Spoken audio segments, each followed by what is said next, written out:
నమస్తే రమ్య గారు. నమస్తే జయ. జానపద గాథలు చెప్పుకున్నాం కదండి. ఏదైనా ఒకటి చెప్పుకుందామండి. ఈసారి ఒక చిన్న స్పెషల్ థింగ్ ఉంది జయ. అడపా చిరంజీవి గారిని ఒక రైటర్.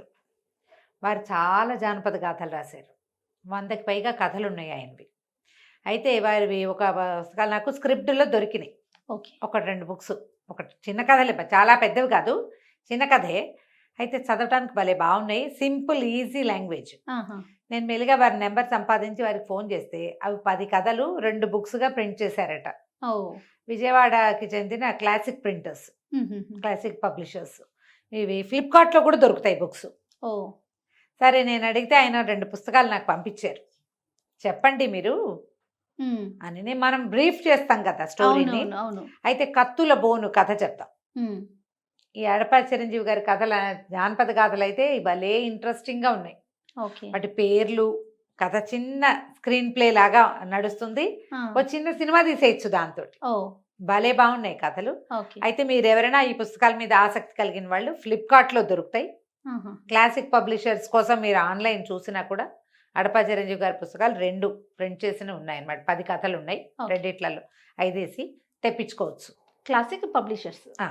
పూర్వం మరాళ రాజ్యం అని ఒక రాజ్యం, మరాళ దేశం. ఈ రాజ్యానికి కీర్తిసేనుడు అని ఒక రాజుగారు ఉన్నారు. ఒకనాడు ఆయన కొలువు తీరుండగా ఒక భట్టుడు పరిగెత్తుకుంటూ వచ్చి పట్టపుటేనుగు మరణించిందని చెప్తాడు. ఏదో అశుభంగా భావిస్తారు. రాజుగారు భయపడతాడు. ఈయనకి లేక లేక ఒక కుమార్తె, పురుష సంతానం లేదు, ఒక్కతే కూతురు. అయితే చాలా టెన్షన్ ఫీల్ అయ్యి ఏం చేయాలి అని ఆలోచిస్తే, సరే ఒకసారి అందరినీ పిలిచి, పెద్దవాళ్ళని, జ్యోతిష్య పండితుల్ని, సిద్ధాంతుల్ని పిలిచి ఈ పట్టపుటేనుగు మరణించిన వేళని కౌంట్ చేసి గణించి ఏదైనా చెడు విపత్తు రాబోతోందా, ఏం తేడా రాబోతోందో తెలుసుకోవాలనుకున్నారు. మంత్రి గారు ఏమన్నారంటే, మనకు వచ్చిన ప్రాబ్లం ఏం లేదండి, చాలా రకాలు అన్నీ బాగున్నాం, మనము కొత్తగా వచ్చే విపత్తు ఏముంది, కాలముల వల్ల మరణించి ఉంటుంది అంతేనని ఆయన అన్నా కూడా మంత్రి గుణవర్మ గారు చెప్పిన రాజుగారికి సాటిస్ఫై కాల. అయితే ఏం చేశారు, అందరినీ పిలిచారు. జ్యోతిష పండితుల్ని, సిద్ధాంతుల్ని, కొండుభట్లు గారు, ఇట్లా చాలామందిని పిలిచారు. పిలిస్తే వాళ్ళు అంతా కౌంట్ చేసి అందరూ బాగానే ఉంది బాగానే ఉంది అన్నారు. ఒక ఆయన చెప్పారు, ఓకే, యువరాణికి ఏదో ప్రమాదం రాబోతోంది, రాగల 2 సంవత్సరాలు గడ్డు. యువరాణి జాతకం ఈ టైం ప్రకారం యువరాణి జాతకాన్ని లెక్క పెడితే మీ జాతి కాని, అంటే క్షత్రియుడు కాని నిరుపేద యువకుడిని యువరాణి వివాహం చేసుకునే అవకాశం ఉంది. దీంతోపాటు ప్రాణాపాయం సంభవించే అవకాశం కూడా ఒకటి కనపడుతోంది. 2 సంవత్సరాలు అమ్మాయిని జాగ్రత్తగా చూసుకోవాలి. దాంతో ఏం చేయాలో తెలియలే వీళ్ళకి. మంత్రి బాగా ఆలోచించి ఏమన్నాడు, అమ్మాయిని పూర్తి రక్షణలో ఉంచుదాం. ప్రజలందరూ తిరిగే చోట ఒక ఊరు మధ్యలో ఒక ఒంటి స్తంభం మేడగట్టి దానికి తలుపులు చాలా దిట్టంగా పెట్టి, చాలా ఫుల్ కాపలా పెట్టి, చుట్టూ ఆగట్ట పెట్టి, అందులో మొసళ్ళని పెట్టి, పోతుటీగా కూడా జ్వరపడకుండా చేద్దాం. అప్పుడు వీళ్ళు చెప్పినట్టుగా ఆ సామాన్య యువకుడు రాడు, ప్రాణాలకి ప్రమాదము రాదు, చాలా పహరా ఉంటుంది కదా. అంతేగా. మీరు కూడా కలవద్దు, అమ్మాయిని ఒంటరిగా ఉంచుదాం ఓ 10 మంది చిలకత్తెలతోటి. మరి ఇప్పుడు ఊళ్ళో కట్టడం ఎందుకు అంటే, ఊళ్ళో అయితే ఏంటంటే ప్రజలకు దగ్గరగా కోటలోనే విడిగా ఉంచితే మీరు రోజు చూస్తూ ఉంటారు. తల్లిదండ్రుల నుంచి సెపరేషన్ కూడా ఉంది జాతకంలో. ఆ సెపరేషన్ మనమే చేద్దాం, కోటలో వద్దు, బయట పెడదామని ఆలోచించారు. సరేని అనుకున్నారు. బ్రహ్మాండమైన ఒంటి స్తంభం మేడను ఒకదాన్ని కట్టారు. కట్టి రాజకుమార్తెను ప్రవేశపెట్టారు. ఊర్లో అంతా ప్రచారం అయ్యింది. ప్రజలు తోడుగా ఉంటారు. ఏదైనా ప్రమాదం, రాజుగారు చాలా మంచివాడు, అద్భుతమైన రాజు. ఏ ప్రమాదం వచ్చినా ప్రజలు కూడా కొంచెం తేక్పాటు చేస్తారు. అందులో వాళ్ళు కూడా కొంచెం ఉత్సాహంగా యువరాణిని రక్షించడానికి ఉంటారు. చుట్టూతో అగడితో ఒకటి తవ్వించారు. ఈ మొత్తం భవనానికి తిమ్మయ్య అని ఒకరిని కాపలా పెట్టారు. చాలామంది సైనికులు ఉన్నారు, వాళ్ళకి హెడ్గా అతను ఉన్నాడు. ఆ తిమ్మయ్య వాళ్ళ అమ్మ తండ్రి చాలా కాలం ఈ రాజుగారిని సేవించిన వాడే, ఓ 30 ఏళ్ల యువకుడు. అతన్ని పెట్టారు. అంటే రాజుకి విధేయుడుగా ఉన్నాడనమాట, నమ్మిన బంటు. ఇతర దేశాల్లో కూడా, చుట్టుపక్కల రాజ్యాల్లో కూడా ప్రచారం అయింది. పక్క రాజ్యం యువరాజు కూడా ఒక ఆయన వచ్చి చూశాడు. ఎందుకు ఇవన్నీ చేయటం, మాకు పోటీ పెట్టి అమ్మాయిని కాపాడుకోగలిగే వాళ్ళు ఎవరికో ఇచ్చి వివాహం చేసుకోగలరు కదా. రాజకుమార్తె చాలా అందగత్తని విన్నామంటే, రాజకుమార్తె చంద్రలేఖ, చంద్రబింబానికి మచ్చదచ్చే పోలికొచ్చేంత అందగత్తె, చాలా సౌందర్య రాశి. కానీ ఇప్పుడు పరిస్థితి అది కాదు, 2 ఏళ్ళు జాగ్రత్తగా ఉండాలి. దాంతో ఈ ఒంటి స్తంభం మేడ కట్టి అందులో పెట్టారు. యువరాణి అమ్మా నాన్న లేరని ఒంటరిగా ఉండాల్సి వచ్చిందని దిగులు పడుతుంది, కానీ చెలికత్తెలతోటి మేనేజ్ అవుతూ ఉంటుంది. కత్తుల బోనుగా ఉంది అది ఆ ఒంటి స్తంభం మేడ. ఓ 10 మంది చెలికత్తెలు, రోజు ఫుడ్ వస్తుంది, రకరకాల పదార్థాలు, ఏదో రోజు కాదు కొన్ని రోజులకు ఒకసారి వస్తే వీళ్ళే వండుకుంటారు. లోపల పని వాళ్ళు చెలికత్తెలు ఉన్నారు. కొన్ని పున్నమలకి 3 పున్నమలకి 6 పున్నమలకి రాజుగారు తమ భార్య వచ్చి కనపడతారు. ఒకళ్ళిద్దరు రాజులు ఆయన స్నేహితులు కూడా వచ్చి చూసి వెళ్ళారు. ఈ తిమ్మయ్య అనేవాడికి, తిమ్మయ్యకి కొంచెం ఆహారం మీద బాగా ఎక్కువ ఆసక్తి. అతనికి వంట చేసి పెట్టడానికి బయట బిల్డింగ్కి బయట ఒక చిన్న బిల్డింగ్ ఉంది. అంటే ఈ ఒంటి స్తంభం మేడకి బయట వీళ్ళందరూ ఉండడానికి కొన్ని ఉన్నాయి, చిన్న చిన్నవి ఆవాసాలు. ఇతనికి ఉన్న ఇంటికి ఒక వంట చేసే ఆవిడ ఉంది ఇతనికి. ఆ అబ్బాయికి ఏంటంటే తేనె కావాలి బాగా. వాళ్ళ అక్క ఏదో చేస్తుంది పదార్థం, ఆవిడ అక్క అంటాడు ఆ వంట ఆవిడ. ఇతనికి కావలసిన తేనె తేవడానికి సమీప ప్రాంతానికి చెందిన ఒక గ్రామీణ యువకుడు మణిదీపుడు అనేవాడిని పెట్టుకుంటాడు. వాడు పట్టుకొచ్చిస్తాడు తేనె. అది చాలా పరమసాహసి, ఎక్కడికైనా ఎక్కేస్తాడు. అయితే వీడు ఎక్కడెక్కడి నుంచో తేనె దొరకని కాలంలో కూడా తేనె పట్టుకొచ్చిస్తాడు. ఆ మణిదీపుడు చక్కటివాడు. ఇంత మంచి పేరు ఎవరు పెట్టారా, నువ్వు పల్లెటూరు వాడివి అంటే, ఒక ఋషీశ్వరుడు, మా అమ్మకి అడవిలో ప్రసవం అయింది, ఒక ఋషీశ్వరుడు పెట్టాడు నా పేరు అని చెప్తాడు.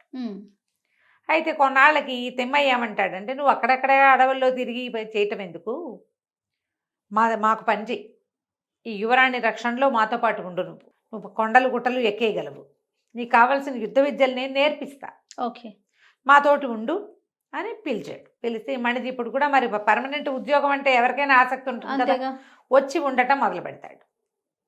ఎప్పటికీ యువరాణి ఇక్కడికి ఉండటం మొదలుపెట్టి సంవత్సరంగా అవుతుంది. ఒకనాడు ఏమైంది, ఈ అబ్బాయికి తేనె పట్టుకునే అలవాటు ఉంది కదా, ఇతను ఆకాశంలో అట్లా తేనెటీగలు తిరగటం గమనిస్తాడు. అవి ఎక్కడున్నాయి, ఈ ఒంటి స్తంభం మేడకి ఒక కార్నర్లో పెట్టినాయి. మనుషుల పొలకు లేని చోట్ల పెడతాయి కదా, అవును. ఇది చూపించాడు ఈ తిమ్మయ్యకి. అదిగో అక్కడ తేనెటీగలు ఉన్నాయి అనేసరికి, అమ్మో పోతుటీ కూడా జ్వరపడకూడదు, అంటే తేనెటీగలు జ్వరపడితే ఎట్లాగా, లోపల ప్రమాదం కూడా, అవి ఎప్పుడైనా చెదిరితే ఆడపిల్లల మీదకి వస్తాయి, దాన్ని పట్టుకోమన్నాడు. పట్టుకోమని వీడిని లోపల ప్రవేశపెట్టాడు. అది బయట నుంచి ఎక్కడానికి వీలుగా ఏర్పరచుకున్నాడు. వీడు ఒక తాడు వేసుకుని మణిదీపుడు ఆ ఎక్కే సమయానికి ఈ తేనెటీగలన్నీ చెల్లాచెదరినాయి అయినాయి. అవి జుమ్మని శబ్దం చేస్తాయి. ఈ బిల్డింగ్లో సందడి తక్కువగా ఉంది. ఆ తేనెటీగల జుమ్ము శబ్దం వినేసింది రాకుమారి. వచ్చేసి బయటకు వచ్చి చూసి, ఆ గాల్లో వేళ్లాడుతూ తేనెటీగల్ని తోలుతున్న కుర్రాన్ని చూసేసరికల్లా బాగా చూడడం కోసం అలాగా ఇంకా కొంచెం ముందు కొంగి పట్టుతప్పిపోయింది. పట్టుతప్పితే పైనుంచి పడిందంటే అంతే కపాల మోక్షమే. అయితే ఈ తాడు పుచ్చుకు వేళ్లాడుతున్న మణిదీపుడు, తాడుంది కదా అతనికి, ఒక్క దూకులో వచ్చి రాకుమార్తెని రెక్కపట్టుకుని ఆపేశాడు, లేకపోతే పడిపోయేది. కాస్తుంటే ప్రమాదం తప్పింది, లేకపోతే పైనుంచి తల కిందగా కాళ్ళు పైకి అయిపోయాయి. ఆపేసరికల్లా హడిలిపోయి స్పృహ తప్పిపోయింది. పడిపోతున్నావు అనేసరికి భయం వేస్తుంది కదా. అక్కడి నుంచి వీళ్ళంతా సైనికులు వాళ్ళు వీళ్ళు చేరారు. ఈవిని లోపలికి చేర్చారు అమ్మాయిని. రాజకుమార్తెని చెలికత్తెలు వాళ్ళు అంతాను తెలుసుకున్నారు. ప్రాణాపాయం ఉంది అంటే ఇదిగో ఇది కనపడింది. చూడ్డానికో ఇంకోటో, కానీ ప్రాణాపాయం తప్పింది. సరే, ఇలాగా రక్షించిన వాడికి తేనెటీగల కోసం ఎక్కిస్తే వీడు రక్షించాడు కాబట్టి వీడికి ఏదో బహుమతులు గిమతులు ఇచ్చారు. రాజుగారు కూడా చాలా సంతోషించాడు, పోన్లే ఎవడో ఒకరిని పెట్టావు, వీడు మనల్ని రక్షించాడు అని. 4 రోజులు గడిచేసరికల్లా ఆ గాల్లో వేళ్లాడుతూ తన చేయి పుచ్చుకున్న ఆ కుర్రాడి మీదకి మనసు పోతుంది అమ్మాయికి. ఆ తిమ్మయ్యని అడిగింది అతన్ని నా దగ్గరికి పంపించమనేసరికల్లా అబ్బాయి అన్నాడు, అమ్మ వేరే వాళ్ళని ప్రవేశపెట్టకూడదు, నా తలపోతుంది అని చెప్పినా ఆవిడ ఒప్పుకోవాలి. ఏం చెప్పాలో నాకు చెప్పమంటాడు. అమ్మాయి ఒప్పుకోదు. నేను చూడాలనుకుంటున్నాను అంటుంది. చూడాలనుకుంటున్నానంటే వాడిని లోపల ప్రవేశపెట్టకూడదు. అందుకని ఏం చెప్తాడు, రాకుమార్తె నిన్ను చూడాలనుకుంటుంది, నువ్వు తేనెటీగల కోసం ఎలా వెళ్ళావో అలాగే నువ్వు లోపలికి వెళ్ళమంటాడు. ఈ అబ్బాయి మణిదీపుడు దానికి తగ్గ ప్రయత్నం చేసుకుని ఓ తాడేసుకుని లోపలికి వెళ్ళబోతాడు. ఈ లోపలికి వెళ్ళే సమయానికి 4 కొరివి దయ్యాలు ఒంటి స్తంభం మేడలోకి ప్రవేశిస్తాయి. ప్రవేశించి యువరాణి పడుకునున్న మంచాన్ని లేవదీసి పట్టుకుంది. అయ్యో, చూస్తూనే ఉంటాడు. కొరివి దయ్యాలను అతనేం చేస్తాడు, దయ్యాలను ఏం చేయలేడు కదా. ఎప్పుడైతే ఈ మంచం కదిలిందో రాకుమార్తె హాహాకారాలు చేస్తూ ఉలిక్కి పడతాం కదా, లేచి చూసుకుంది. ఏం చేయాలో తెలియలేదు. ఈ కొరివి దయ్యాలు తలల దగ్గర ఇంతే మంటలు వస్తున్నాయి, అవి మోసుకెళ్ళిపోతున్నాయి గాల్లో. ఊళ్ళో అంతా చూసారు అవి ఏ పక్కకి వెళ్ళినాయో. రాత్రి 11-12 గంటల వేళ. తెల్లారేసరికి అంతా గొల్లుమన్నారు. రాకుమార్తెను ఎత్తుకుపోయారు. అయితే ఈ తిమ్మయ్య మనం ఏం చేస్తాము, వీటికి దెయ్యాలనంటే ఈ కుర్రాడు ఏమన్నాడు, వెతుకుదాము, మనం ప్రయత్నం చేద్దామని రాజుగారికి చెప్తాడు. నేను తిమ్మయ్య మేము వెళ్ళి వెతుకొస్తాము అని. ఇక చేసేదేముంది, చెరో గుర్రము వేసుకుని బయలుదేరుతారు దెయ్యాన్ని పట్టుకోవటానికి. ఏ పక్కకి వెళ్ళి ఎక్కడికి తీసుకెళ్లారు, ప్రయత్నమే చేయాలి. వీళ్ళ దగ్గర ఏమి శక్తులు లేవు, యుక్తులు లేవు, అవును. సాహసం ఒకటే ఉంది. ఆ తిమ్మయ్య తనకి తోడుగా, మణిదీపుడే తనకి తోడుగా తిమ్మయ్యని పెట్టుకున్నాడు. ఇద్దరు కలిసి బయలుదేరుతారు. బాగా ప్రయాణం చేసి ఓ ఊరు చేరుతారు. అక్కడ ఓ పేదరాజు పెద్దమ్మ దగ్గర సాపాటు చేస్తే ఆవిడ ఏం చెప్తుందంటే, ఆ రోజు రాత్రి నేను చూశాను 4 కురిది దెయ్యాలు ఇటు దక్షిణ దిక్కుగా మోసుకెళ్ళిపోతున్నాయి అని. ఆ ప్రాంతానికి ఇక బయలుదేరుతారు. వెళ్ళగా వెళ్ళగా వెళ్ళగా ఒక అడవి. ఈ అడవిలో చేరితే ఈ అడవిలో వీళ్ళు రెస్ట్ తీసుకోవడానికి ఆ పూట అక్కడ ఆగితే వాళ్ళకి ఒక చెట్టు మీద నుంచి, చెట్టు దగ్గర నుంచి ఏవో కేకలు వినపడతాయి, నన్ను రక్షించండి రక్షించండి. తీరా ఈ అబ్బాయి పరిగెత్తుకుంటూ వెళ్తే ఎలా కనపడుతుంది, చెట్టు సగం, చెట్టు తలదాకా చెట్టులో ఉన్నాడు ఒక మనిషి, మొహం మాత్రం బయట ఉంది. ఉండేసరికి ఇతను ఆశ్చర్యపోతాడు. ఇదేంటి మీరు ఇట్లా ఉన్నారంటే, బాబు నేను ఒక గంధర్వుణ్ణి, ఇది మాంసాహార వృక్షము, నేనేవో పొరపాట్లు చేసి మాంసాహార వృక్షానికి దొరికిపోయాను, నా తల నరికేసి, నన్ను తల నరికే లోపల ఈ వేళ్ళు వచ్చి నిన్ను పట్టేస్తాయి, ఆ వేళ్ళని ఎలాగోలాగా నువ్వు ఏదైనా చేయగలిగావా, నాకు ఈ బాధ నుంచి విముక్తి వస్తుంది. ఎవరైనా అందుకని ఏం చేస్తున్నా, వెళ్ళిపోయే మానవులందరినీ పిలుస్తాను, ఎవరు దగ్గరికి రారు, ఒకవేళ వచ్చినా ఈ వృక్షం వాళ్ళని కూడా మింగేస్తుంది. నేను గంధర్వుడిని అవటం వల్ల నన్ను నిదానంగా తీసుకుంటుంది, తల వరకు వెళ్ళిపోయింది. ఏం చేయాలో తెలియదు. వీళ్ళ దగ్గర కత్తులు ఉన్నాయి, కానీ వీడికి పేద కత్తి విద్య ఏం రాదు, కొంచెం తెలుసు, కొద్దిగా నేర్చుకున్నాడు.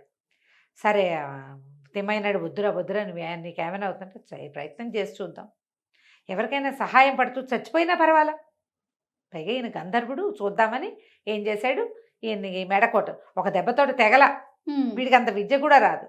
ఈ దెబ్బ తగిలేసరికల్లా ఆ వృక్షాల నుంచి వేళ్ళు వచ్చేసి వీడిని పట్టుకోబోతున్నాయి. ఆ వేళ్ళు తెగనరికి ఈయనో దెబ్బ, వేళ్ళనో దెబ్బ, ఈయనో దెబ్బ, వేళ్ళనో దెబ్బ కొడుతూ మొత్తానికి ఆ మెడ నరికేసాడు. ఆ చెట్టు కాస్త ఢామని విరిగిపోయింది. ఈయన కూడా పెద్ద మంటొచ్చి ఒక గంధర్వుడు ప్రత్యక్షమై ఒక కత్తి చేతిలో పెట్టాడు. ఇది ఏ మాయమంత్రాన్నైనా ఛేదిస్తుంది, నీకు రాని విద్యని ఇది నీకు నేర్పిస్తుందని ఆ మంత్ర ఖడ్గాన్ని వీడి చేతిలో పెట్టాడు. సరే ఇద్దరు ఇంకా వెతుక్కుంటూ ముందుకెళ్తే దూరంగా వాళ్ళకు ఒక కోట లాంటిది కనపడింది, పురాతనమైంది. దగ్గరికి వెళ్తే కొన్ని తలలు, ముండెలు లేవు, పుట్టి తలలే తిరుగుతున్నాయి దాని చుట్టూతా. తిరుగుతుంటే ఆశ్చర్యపోయారు, ఏంటిది, ఈ తిమ్మయ్య ఆ తిరుగుతున్న తలల్లో ఒక తలని గుర్తుపెట్టాడు. మాకు పోటీ పెట్టి రాజకుమార్తెను మాకు ఇచ్చి పెళ్లి చేయొచ్చు కదా అని అడిగాడు కదా, పక్కదారి రాజ్యపు యువరాజు సూర్యవర్మ వాడు. ఓహో, వాడి తలని ఈయన గుర్తుపట్టాడు. తల ఉంది, మొండెలు లేదు, కొరివి దయ్యాలు తిరుగుతున్నాయి. సరే ఏం చెయ్యాలో చూడాలి, ఇక్కడే ఉండుండొచ్చు, ఈ కొరివి దయ్యాలే ఈ రాజకుమార్తెను మోసుకెళ్ళింది, చూద్దామని మెల్లిగా కోటలోకి ప్రవేశించారు ఇద్దరు. ఆ ఖడ్గాన్ని ఈ తిమ్మయ్య చేతిలో పెట్టాడు. నీకేం భయం లేదు, దీనికి బోళ్ళు మంత్ర మాయలు ఉన్నాయన్నాడు, కొరివి దయ్యాలను కొట్టి చూడు ఏమవుతుందో చూద్దామని కొరివి దయ్యాలను కొట్టేశారు, లోపలికి ప్రవేశించారు. వెళ్తే ఎన్నో మానవ శరీరాలు, తలలు బయట తిరుగుతున్నాయి, మొండాలు లోపల ఉన్నాయి. సరే లోపలికి వెళ్తే ఎక్కడే ఉంటుంది రాజకుమార్తె అని వెతగ్గా లోపలికి వెళ్తే రాకుమార్తె కనపడింది. ఎంతమంది అమ్మాయిలు ఉన్నారో లోపల. రాకుమార్తెని గుర్తుపట్టాడు తిమ్మయ్య, కేకలు పెట్టుకుంటూ దగ్గరికి వెళ్ళాడు. అమ్మ ఉన్నావా, బతికే ఉన్నావా, మేము చాలా వెతుకుతున్నాం అంటే మణిదీపుడిని కూడా చూసింది. ఇతనే కదా నన్ను రక్షించింది అని అడిగాడు. రాజకుమార్తెను చూసేసరికి వాళ్ళ పట్టుకున్నాడు, కానీ అతను అమ్మాయి సౌందర్యాన్ని పూర్తిగా చూడలా. కింద పడిపోతుంటే పట్టుకునేటప్పుడు అది అందంగా ఉందా చందంగా ఉందా వాడికి ఏం తెలియదు కదా. ఒక మైమరుపు కలిగించేంత అందగత్తామ. వీళ్ళందరూ ఎవరంటే రకరకాల రాజకుమార్తెలు. వీళ్ళని రక్షించడానికి వచ్చిన యువరాజులందరినీ, వాళ్ళ స్నేహితుల్ని, అన్నదమ్ముల్ని అందరినీ చంపేసింది. ఇక్కడ ఒక బ్రహ్మరాక్షసి ఉంది, ఒక రాక్షసి. ఏం చేయదు, అందరిని తెచ్చి ఇక్కడ పెట్టి ఉంచుకుంటుంది, ఆనందంగా చూస్తుంది, ఆదరంగా చూసుకుంటోంది. కానీ ఇంట్లో మన వాళ్ళు ఎవరి ఇళ్లలో వాళ్ళని ఉండనివ్వదు, పంపదు, వదలదు. వీళ్ళ కోసం ఎవరైనా వస్తే వాళ్ళని చంపేస్తుంది. సరే ఏం చేశారు, అక్కడే ఉన్నారు. ఉండేసరికి కల్లా ఆ బ్రహ్మరాక్షసి పెద్ద పెద్ద శబ్దాలు చేసుకుంటూ వచ్చింది. తల పైకి తగిలేదు తుద్దుట. ఓహో, రాక్షసి. పెద్ద కేకలు పెట్టింది. ఎవర్రా ఇది, మీకు ఎంత ధైర్యం, ఎందుకు వచ్చారు, ఏం చేశారు అని అరిచేశారు కల్లా మణిదీపుడు అన్నాడు, మేము మీ అతిథులం, మేము మీ ఇంటికి వచ్చాం కదా, వీళ్ళందరినీ ఎలా చూస్తున్నావు, మమ్మల్ని కూడా అలాగే చూడాలి నువ్వు అనేసరికల్లా నేను పురుషులను చూడను, మీ అంతు చూస్తాను, అయితే నా అంత సైజుకి వచ్చి చూడు అంతు, నువ్వు అంతుండి నేను ఇంతుంటే సరి సమానంగా చేయాలిగా ఈ యుద్ధం. అంతేగా. ఈ అబ్బాయి తన దగ్గర ఉన్న మంత్రఖడ్గంతో బ్రహ్మరాక్షసి వీడి సైజుకి తగ్గిపోయి ఆవిడ ఇద్దరు యుద్ధం చేశారు. మణిదీపుడు దగ్గర ఉన్న కత్తి ఏమిటి, గంధర్వుడు ఇచ్చిన మంత్ర కత్తి కదా, ఆ కత్తి దెబ్బలకి ఆ అమ్మాయి కాస్త చనిపోయింది. ఆ బ్రహ్మరాక్షసి చనిపోయేసరికి కదా ఆ ప్లేస్లో ఒక పెద్ద గంధర్వకాంత ఒక ఆవిడ ప్రత్యక్షమైంది. నేను గంధర్వకాంతని ఒక ఋషి పట్ల అవజ్ఞగా ప్రవర్తించానని ఆయన నన్ను శపించాడు, బ్రహ్మరాక్షసిని అయిపోమని.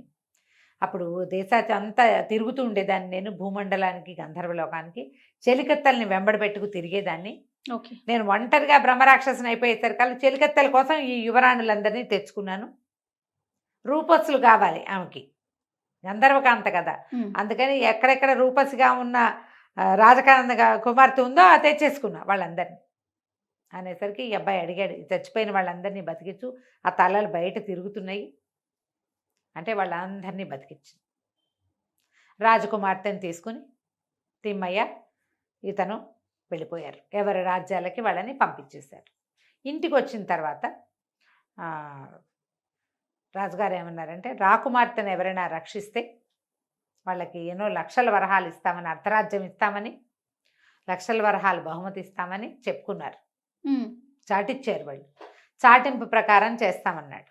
అంటే ఇతను అన్నాడు, కాదు ప్రభు, నేను ఒక మాట చెప్పాలి, నేను శిక్షార్హుణ్ణి, రాకుమార్తె ఉన్న ఒంటి స్తంభం మేడని ఎక్కడానికి ప్రయత్నం చేశాను, నేను ఎక్కిన తర్వాతే నాకు ఆ పిశాచాలు ఇవి మోసుకెళ్తున్న వాటిని నేను గుర్తుపట్టగలిగాను.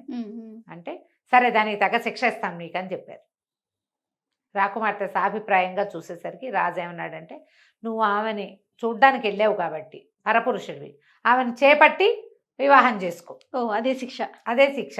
మరి రాజకుమార్తెను ఆమె చేయిపుచ్చుకున్నాడు ఆల్రెడీ, అతను కాపాడడానికి చేతులు పుచ్చుకున్నాడు కదా, మరి నీతో కరగ్రహణం చేసింది అమ్మాయిని ఇంకో చోటకి ఎక్కడికి ఇస్తావు? అందుకని ఒక గ్రామీణ యువకుడైన మణిదీపుడికి ఆ జాతకంలో ఉన్న ప్రకారమే ఆమెను రక్షించాడు కాబట్టి ప్రాణదాత వివాహం చేశారు. తర్వాత ఈ ఒంటి స్తంభం మేడని ఊరికే అందరూ తిరగడానికి కోసం వదిలిపెట్టేసి మణిదీపుడిని రాజుని చేశారు. కథ కంచికి మనం ఇంటికి. బాగుంది రమ్మగారు.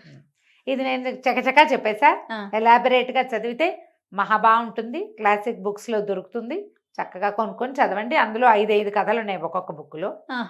నేను ఒకటి చెప్పా, వీళ్ళు వెంబడి మిగిలిన కథలు కూడా చెప్పుకుందాం. తప్పకుండా అండి. నమస్తే. నమస్తే.